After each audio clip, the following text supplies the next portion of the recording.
उसको देखिए, थोड़ा जूम कर दो स्क्रीन। 8 प्रकार के विवाह। चतुर्वर्णापि वर्णानाम, चारों वर्ण अर्थात ब्राह्मण क्षत्रिय वैश्य शूद्र का प्रेत्य चा इह हित अहितान, परलोक में और इहलोक में हित और अहित करने वाले, इमान अष्टौ स्त्री विवाहान, इनके आगे वर्णित स्त्रियों के साथ संपन्न होने वाले, इमान इनके आगे, अष्टौ माने 8 प्रकार के, स्त्री विवाहान स्त्री के साथ विवाह का वर्णन संक्षेप में जानो। बाकी इन्होंने व्याख्या की है अनुशीलन में, वो आगे आगे हम देखेंगे, तो यहाँ आवश्यकता नहीं है। ऊपर जाओ, ऊपर वाला श्लोक पे जाओ, अगले पे, उसी पेज पे ऊपर। ब्रह्महु दैवस तथैव आर्षः प्रजापत्य तथा आसुराः गंधर्वो राक्षसैव पैशाच अष्टमो अधमाः। 8 विवाह हैं, ब्रह्म, दैव,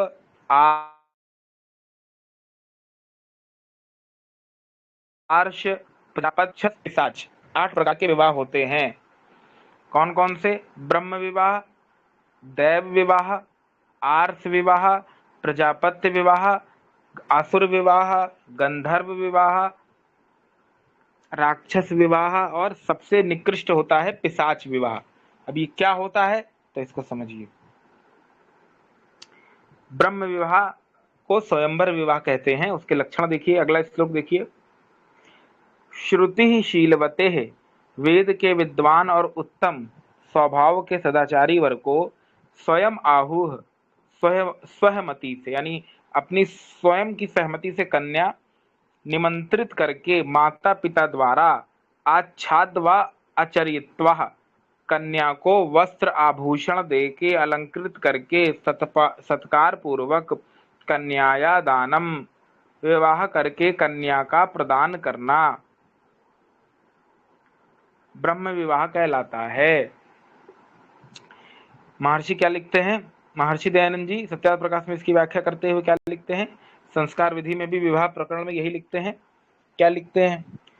कन्या के योग्य सुशील विद्वान पुरुष का सत्कार करके, कन्या को वस्त्र आदि से अलंकृत करके, उत्तम पुरुष को बुलाकर, जिसको कन्या अर्थात जिसको कन्या ने प्रसन्न भी किया हो, उसको कन्या देना, वह बाह्य विवाह कहलाता है या ब्रह्म विवाह कहलाता है। ब्रह्म विवाह कहलाता है। मतलब भाव यह है कि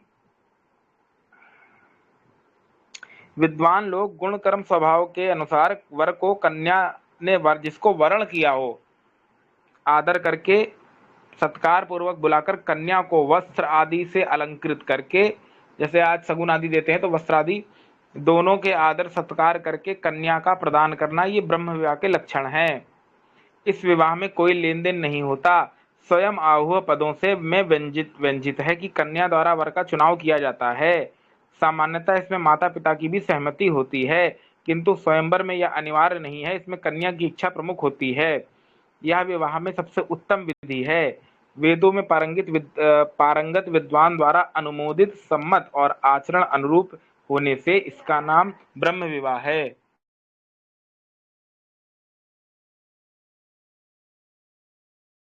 इसका नाम ब्रह्म विवाह है। यानी ब्रह्म विवाह को स्वयंवर विवाह क्यों बोला? क्योंकि देखिए, कन्या द्वारा स्वयं आहु, इस शब्द आया है संस्कृत में, स्वयं आहु यानी चुनाव करना, अपने पसंद के अनुसार विवाह के लिए बुलाने के कारण ब्रह्म विवाह कहते हैं। प्राचीन साहित्य में स्वयंवर यानी चुनने की प्रथा भारत में थी। विवाह में यही सर्वश्रेष्ठ है। मनु ने कन्या को इसी स्वयंवर विवाह करने का आदेश दिया है। विंदेश सादृशम पतिम, यानी संस्कृत में क्या आया है? विंदेत सादृश पतिम, यानी अपने जैसा वर का चुनाव करना, ये सबसे श्रेष्ठ विवाह माना जाता है। इसमें कन्या को अनुमति होती है कि अपनी इच्छा के अनुसार वर का चयन करे, इसको स्वयंवर विवाह कहते हैं। यहाँ पर एक शब्द कन्यादान आया है, इसका अर्थ कन्या का बेचना खरीदना नहीं है। कन्यादान का अर्थ होता है विवाह के लिए वर कन्या का एक दूसरे से विवाह आदि करना, आदान प्रदान। वो कोई वैसा नहीं है जैसा समाज में भ्रांति फैला दी, कन्या को दान का अर्थ कन्या को बेचना, ऐसा नहीं है। दान का अर्थ बुरा नहीं होता, दान तो अच्छे उसमें दिया जाता है। तो कन्या को वर को विवाह हेतु प्रदान किया जा रहा है, ये है, ना कि उसको बेचा जा रहा है। तो कुछ वामपंथी ये प्रोपेगेंडा फैलाते हैं, तो इससे सावधान रहिए। अगला है देव विवाह। देव विवाह क्या होता है तो इसको समझिए। यज्ञ तु वितते, विवाह के उपलक्ष्य में बृहद यज्ञ करके सम्यक कर्म कुर्वते, विधि पूर्वक यज्ञ संबंधी कर्म करने वाले यज्ञकर्ता वर को बृहद यज्ञ अनुष्ठान में यथाविधि यज्ञ में भाग लेने वाले वर को अलंकृत यानी कन्या को वस्त्र आभूषण से सुशोभित करके माता पिता द्वारा विवाह संस्कार पूर्वक कन्यादान करना दैवम धर्म प्रचक्षते दैव विवाह कहा गया। यानी क्या है,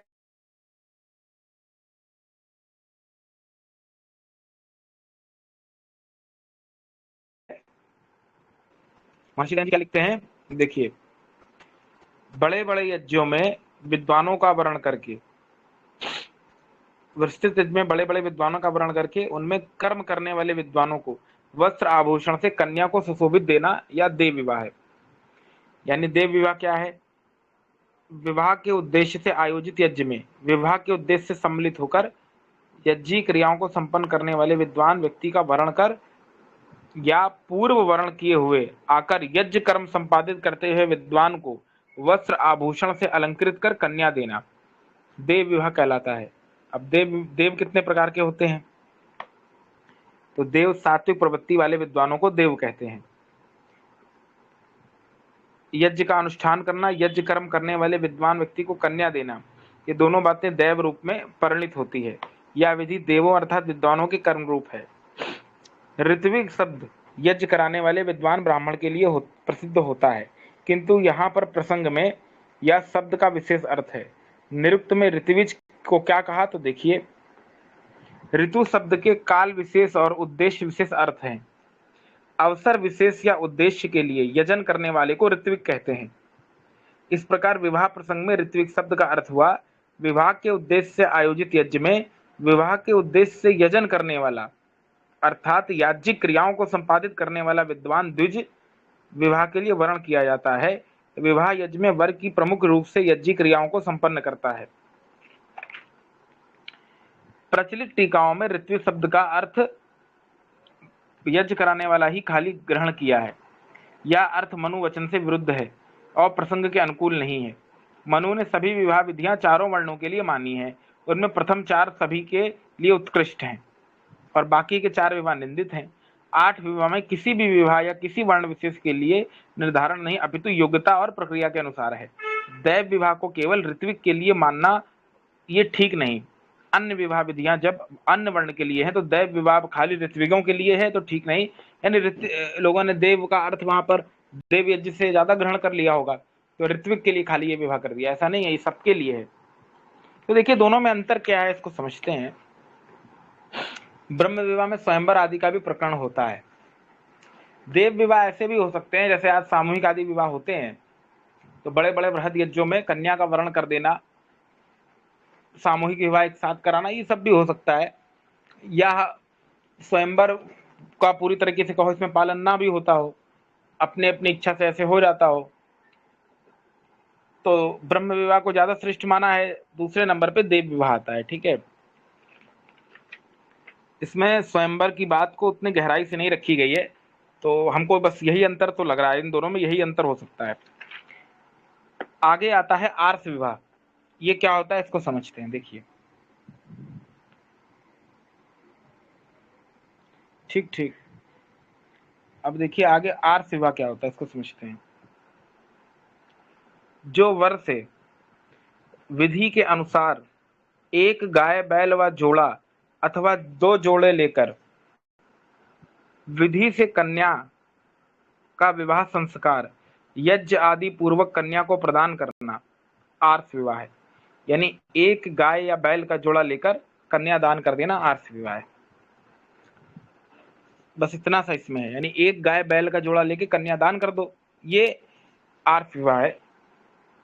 आर्ष विवाह में कुछ लोगों के मत में वर से एक गऊ का जोड़ा लेकर कन्या देना कथन है, जैसे कि श्लोक में मनु ने कहा है, जैसा कि इस श्लोक मनु के विचार में तीव्र शब्दों का निषेध है और विवाह में धन लेने वाले को अपत्य विक्रयी यानी संतान को बेचने वाला मनु ने बोला है। ये 3, 53, 54 में आएगा। अभी श्लोक संख्या 31 चल रही है, आगे इसका निषेध होगा। ठीक है, इस श्लोक में गो युगल का विधान होने और 3, 53 में उसका निषेध होने से व्याख्याकारों ने यह जिज्ञासा और आपत्ति की कि फिर आर्ष विवाह का लक्षण क्या है। तो कुल्लुक भट्ट ने इसका समाधान करते हुए कहा कि इस श्लोक में धर्मता पद पठित है, जिसका अभिप्राय है विवाह में दान देने के धर्म का पालन करने के लिए गो युगल लेना, लालचवश नहीं। मनु ने अग्रिम श्लोकों श्लोक संख्या 51, 54 में भी लालचवश शुल्क लेने का निषेध किया, यानी विवाह में किसी प्रकार का लालच लेके विवाह नहीं करना चाहिए धन आदि के लालच से। जैसे आज दहेज होता है तो उसमें तो लालच ही लिया जाता है कि हमको लड़की चाहिए तो इतना लाख रुपए दो, इतना एसी दो, फ्रिज, तो ये लालच है। वहां जो गौ की बात है, गौ आदि देना, तो वो शास्त्रीय मर्यादा के लिए है और उपयोगी है कन्या के लिए। इस गौ का अर्थ दहेज नहीं है। यहाँ पर ये जो लालच के लिए धन आदि देना है, इसका निषेध कर रहे हैं महर्षि मनु। ये हम लोग आगे के श्लोकों में पढ़ेंगे तो और क्लियर हो जाएगा हमें। अब देखिए आर्ष विवाह होता क्या है, इसको समझिए। अब प्रश्न उठता है कि आर्ष विवाह फिर है क्या। तो मनु ने उस स्पष्ट किया उत्तर में कि इस विधि निषेध में इसका लक्षण स्पष्ट हो गया, अतः उसको पृथक करने की आवश्यकता नहीं रही। परिशेष न्याय से स्पष्ट हुआ कि बिना किसी लेन देन के केवल विवाह संस्कार पूर्वक सादगी से कन्या प्रदान करना आर्ष विवाह कहलाता है।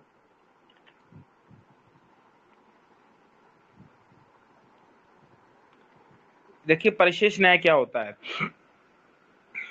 जब हम किसी चीज की विधि बताते हैं तो दूसरी चीज का अपने आप निषेध हो जाता है, इसी को परिशेष न्याय बोलते हैं। देखिए क्या लिखा है, मनु ने स्पष्ट किया कि इस विधि निषेध में इसका लक्षण स्पष्ट कर दिया, अतः उसको पृथक करने की आवश्यकता नहीं रही। यानी जब मनु ने बोल दिया कि क्या बोल दिया कि एक गाय बैल का जोड़ा अथवा 2 जोड़ा लेकर विधि अनुसार आर्ष विवाह यज्ञ आदि करके कन्या को प्रदान करना, यानी एक गाय बैल का जोड़ा खाली लो प्रदान करो, किसी प्रकार का अन्य धन आदि नहीं देना है। तो ये वाक्य विधि के अनुसार दूसरी विधि का निषेध हो गया, इसी को परिशेष न्याय बोलते हैं। ठीक है, परिशेष न्याय के अनुसार क्या होता है कि एक वाक्य विधि कहने से दूसरी वाक्य विधि का अपने आप निषेध हो जाता है, ये परिशेष न्याय के अंतर्गत आता है। यही बात यहाँ पर बोली जा रही है कि परिशेष न्याय से स्पष्ट हुआ कि बिना किसी लेन देन के विवाह करना ही संस्कार पूर्वक आर्ष विवाह है। और जो गौ आदि का दान है वो तो दान में नहीं आता है, क्योंकि वो तो वैदिकों की परंपरा रही है कि जब भी एक दूसरे से मिलते हैं तो गौ आदि दान तो लोग देते ही थे। पहले ऋषि लोग या कोई गौ का दान देते थे या ये सब देते ही थे। तो यज्ञ आदि का भी दान देते थे, या यज्ञ के लिए कोई समिधा आदि लेके आ जाते थे। तो वो जैसे यज्ञ होता था ऋषियों के यहाँ, तो कोई समिधा लेके पहुंच गया, कोई ठीक है, कोई सामग्री लेके पहुंच गया, कोई कुछ लेके पहुंच गया, तो ये कोई फल लेके पहुंच गया यज्ञ शेष के रूप में, यज्ञ के बाद वो फल प्रसाद के रूप में बटेगा। तो ये सब जो होता है ये तो सामान्य प्रक्रिया है, इसमें कोई लेन देन नहीं है। तो जो गौ आदि दान देना है ये कोई दहेज में नहीं आएगा, ये तो सामान्य प्रक्रिया है। क्योंकि जैसे ऐसे समझिए कि जैसे आप किसी के घर में विवाह है या किसी की बर्थडे पार्टी है या आप किसी के जन्मदिन में जा रहे हैं, तो अपने आप उसके लिए गिफ्ट लेके जाओगे ना, जाओगे कि नहीं भाई, कौन है कि नहीं। किसी के आप जन्मदिन में जा रहे हैं तो कुछ उपहार लेके जाएंगे कि नहीं जाएंगे। किसी के विवाह में जा रहे हैं तो वो दहेज थोड़ी हुआ, वो तो उपहार हुआ। वैसे ही गौ दान आदि उपहार है, ये दहेज नहीं है। इसीलिए परिशेष न्याय से खाली इन्हीं का क्रय विक्रय नहीं बोला है, क्रय विक्रय शब्द नहीं आया वहां पे। क्या आया है, कन्या प्रदान करना खाली जोड़ा लेकर। तो ये उपहार स्वरूप है गौ बैल का जोड़ा, ना कि दहेज स्वरूप है।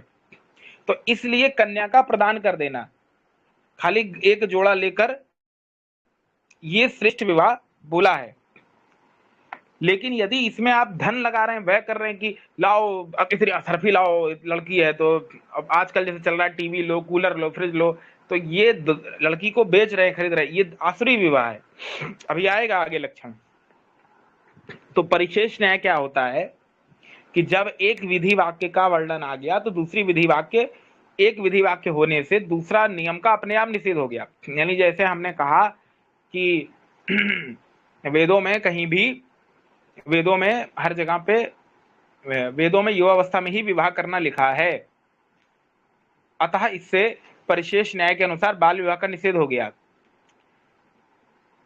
तो यही चीज उसने, आलोक ने डिबेट में बोला था अभी परसों, वही चीज यहां आ गई, देखो परिशेष न्याय।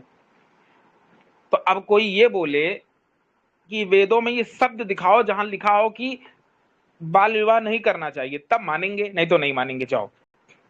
तो इसको मूर्खता बोलते हैं विद्वानों की भाषा में। क्यों? क्योंकि परिशेष न्याय कहता ही यही है कि एक विधि वाक्य होने से दूसरे वाक्य का निषेध हो गया। जब उसमें युवावस्था में ही विवाह करना लिखा है तो तुम बाल विवाह का उसमें ऑटोमेटिक निषेध हो गया। हर चीज लिखी थोड़ी होती है। जैसे मैंने कहा कि इस रास्ते पे जाओ, तो ये बोलने मात्र से कि इस रास्ते पे जाओ, बाकी रास्तों का अपने आप निषेध हो गया। हो गया कि नहीं भाई? जैसे मैंने आप लोगों को कहा कि फलानी दुकान से ये खरीद के लाओ, तो अन्य दुकानों का अपने आप निषेध हो गया। अब कोई बोले कि हम क्यों माने इस बात को, और दुकानों का नाम भी दिखाओ तब मानेंगे, तो ये मूर्खतापूर्ण कथन है। समझ में आ गया सबको? अरे समझ में आ गया कि नहीं? अरे आया कि आ गया? ये परिशेष न्याय क्या होता है समझ में आया? ये हर जगह उपयोग आएगा परिशेष न्याय। जैसे एक उदाहरण और देखिए समझाते हैं। किसी ने कहा कि बाएं तरफ चलना चाहिए सड़क के, तो दाएं तरफ चलने का निषेध हो गया अपने आप। ठीक, ये बात है। तो आगे देखिए, सादगी से कन्या का प्रदान करना आर्ष विवाह है। इस श्लोक में कन्या के अलंकरण आदि की चर्चा है, जबकि 26, 27, 28 श्लोकों में इससे सिद्ध है कि इस विवाह में वस्त्र आभूषण आदि से कन्या को अलंकृत करने का अनिवार्य कथन नहीं है। यह विवाह उनके पिता पूर्णतः सादगी से हो सकता है। केवल विवाह संस्कार करके ही वर वधु ऋषित्व के अनुरूप त्याग, तपस्या, गंभीर निष्ठा पूर्वक गृहस्थाश्रम को धारण करते हैं। यानी यहाँ कोई विशेष साज सज्जा, साजो सामान अलंकृत करने का वो कथन नहीं है। ये विवाह हो सकता है कि योगी तपस्वी लोगों में होता हो, जैसे ऋषि आदि या बहुत सामान्य परिवार, ब्राह्मण आदि का उच्च मर्यादा वाले, वो लोग ऐसे साधारण विवाह गौ बैल का जोड़ा खाली देके कर लेते होंगे। यहाँ पर कुछ विशेष कन्या को धूमधाम से अलंकृत करना नहीं है। और जो देव विवाह है और ब्रह्म विवाह, ये बड़े बड़े राजा महाराजा आदि के लिए हो सकता है, स्वयंवर आदि से। बाकी आर्ष विवाह तो साधारण सादगी वाला विवाह है कि बहुत ज्यादा इसमें धन आदि खर्च करने की आवश्यकता नहीं है। वैसे भी विवाह में धन खर्च करना हमारे यहाँ कहीं कहा ही नहीं है, फिर भी सादगी में भी अति सादगी वाला भी ये विवाह है। लेकिन राजा महाराजा तो खूब खर्च करते हैं। विवाह में ज्यादा धन करना मूर्खता होती है। आज भारत में ऐसा नहीं है, भारत में विवाह में सब लुटा देते हैं। भले जेब में बैंक में पैसा ना हो, फिर भी 4 गुना खर्च करेंगे लोन लेके। ये मूर्खता है। विवाह में जितना हो सके कम से कम धन खर्च करना चाहिए। विवाह का उद्देश्य धन खर्च करना नहीं है। विवाह का उद्देश्य है संस्कार खर्च करना। संस्कारित करिए अपने लड़के लड़कियों को, क्योंकि आगे आने वाले जीवन को उनको निभाना है, तो वहां संस्कार देना जरूरी है। तो जो 2-2.5 घंटे का विवाह संस्कार होगा, उसमें उनको अच्छे से पार्टिसिपेट कराइए। विवाह में सम्मिलित होने से पहले उनको ज्ञान देना चाहिए, अच्छी अच्छी पुस्तकें देनी चाहिए, जिससे वो पढ़कर विवाह और गृहस्थ जीवन को समझ सके। जैसे संस्कार विधि दीजिए, संस्कार भास्कर दीजिए, या विवाह पद्धति आदि और भी दोनों ने पुस्तक लिखी, वो पढ़ सकते हैं। दोनों योग प्राणायाम आदि का कुछ कुछ पालन करें। हो सके तो किसी आश्रम में रहें 6-6 महीने, तब शादी करें। इससे उनमें सात्विकता आएगी, धर्म का वृद्धि होगी, और फिर गर्भाधान करने के लिए उनके मन में श्रेष्ठ संस्कार बनेंगे। फिर जब उस संस्कार से गर्भाधान करेंगे तब श्रेष्ठ संतान पैदा होगी। नहीं तो अब लोग कहते हैं लड़का बिगड़ गया, ऐसे नहीं होता है। कुछ देखो, बहुत सारे लक्षण तो गुण से आते हैं माता पिता के। अब माता पिता बिल्कुल ही भ्रष्ट रहे हैं, तो अब संतान जब पैदा होगा तो बहुत सारे गुण वो पैदाइशी लेके पैदा होगा। उद्दंड होगा, उसका धार्मिक चीजों में मन नहीं लगेगा। तो अब माता पिता के बहुत सारे गुण कर्म का बालक पे असर पड़ता है, और बचपन में ही बालक का निर्माण हो जाता है सबसे मैक्सिमम 60 से 8 वर्ष, 10 वर्ष तक। उस समय उसके माता पिता कम्युनिस्ट टाइप के हैं या जो नास्तिक है, तो वो वैसे ही गलत उनकी शिक्षा देंगे। अब नास्तिक का अर्थ ये हम नहीं कह रहे कि वो बुरा व्यक्ति ही हो सकता है, नास्तिक व्यक्ति अच्छा भी हो सकता है, लेकिन मैक्सिमम देखा नहीं जाता है ऐसा। और आस्तिक भी कोई जरूरी नहीं है कि सारे अच्छे हों। एक मिनट।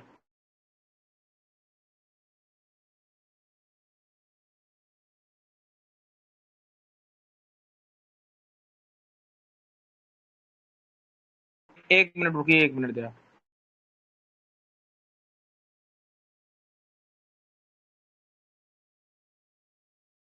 1 मिनट में हम आते हैं, ठीक है।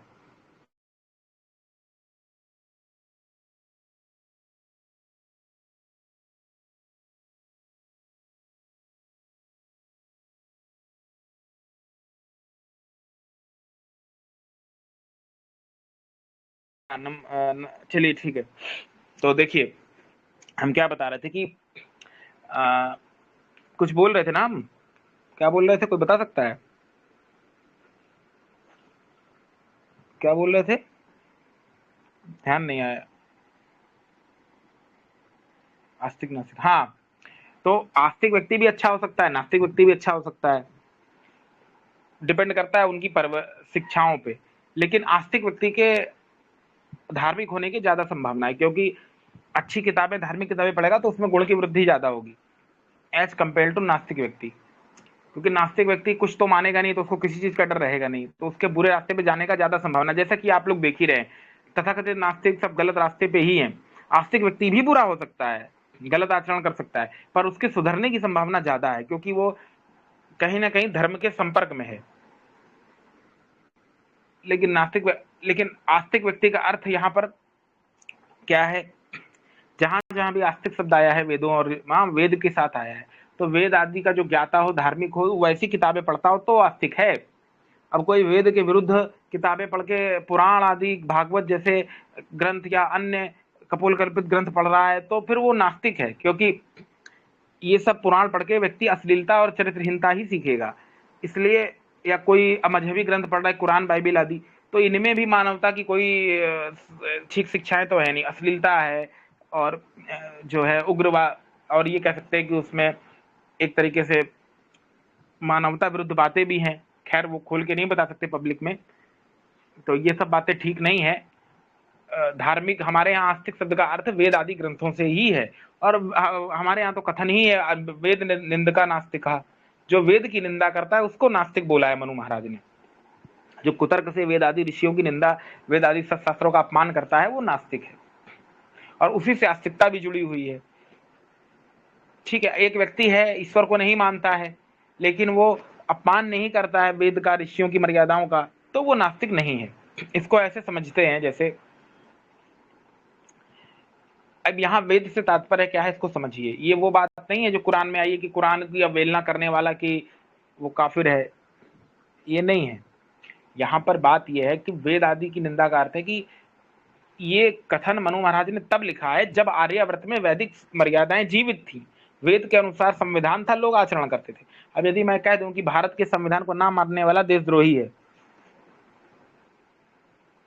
तो वो किस सब पे लागू हो जाएगा कि नहीं? जो भारत का संविधान नहीं मानते देशद्रोही सब कहलाएंगे। बोले तो ठीक है कि नहीं? उसी प्रकार से जब वेद की शिक्षाएं पूरे भारत में फैली थी, तो उसकी जो निंदा करता है ऋषियों की, वेदों की, तो वेद के अनुसार ही संविधान और कानून बने थे। तो भारत का जो कानून की निरादर करेगा, तो वो कानून वेद के अनुसार थे, तो ऑटोमेटिक वेद का निरादर हो गया। इस दृष्टि से वो वेद निंदक है। इसको लोग समझते नहीं है गहराई से। और दूसरे कथन में ये लिख सकते हैं कि वेद की जो शिक्षाएं हैं वो मानवता के अनुकूल है, तो उसकी निंदा कोई करेगा ही क्यों? वेद की निंदा करना मतलब मानवता की निंदा करना।